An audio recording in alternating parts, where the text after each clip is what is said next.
Pacheco is a great option. Pacheco. So my decision there is between Kirk and Pacheco.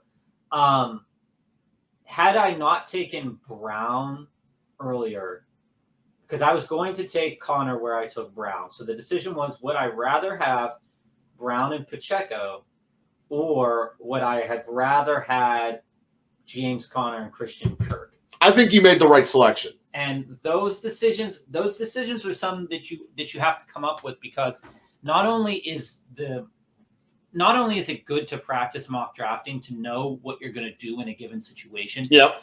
But with the team that I have right now, I'm not a fan of Jacobs or Hall as the top two on my team. However, if those two guys do happen to come back from injury, play, don't hold out, whatnot, there's a very good chance that they have a higher floor than a lot of other guys in that same range. And their best weeks could be amazing. Mm-hmm. Backing them up with Sanders and Pacheco, those are still two solid running backs. As it goes to the wide receivers, Marquise Brown with Kyler Murray is a dog. Mm-hmm.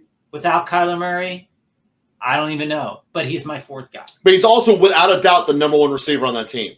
And getting the undisputed number one wide receiver on a team is very, very good.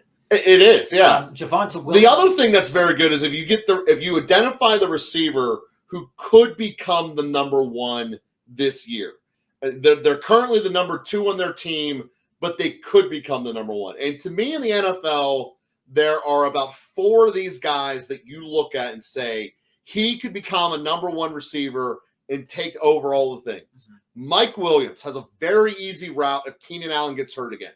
Okay, boom. George Pickens, talent-wise, is the most talented receiver in Pittsburgh. Boom. Ayuk. Ayuk actually could do it. There's five of them. I wasn't thinking about it. Ayuk is probably going to end up being better than Deebo.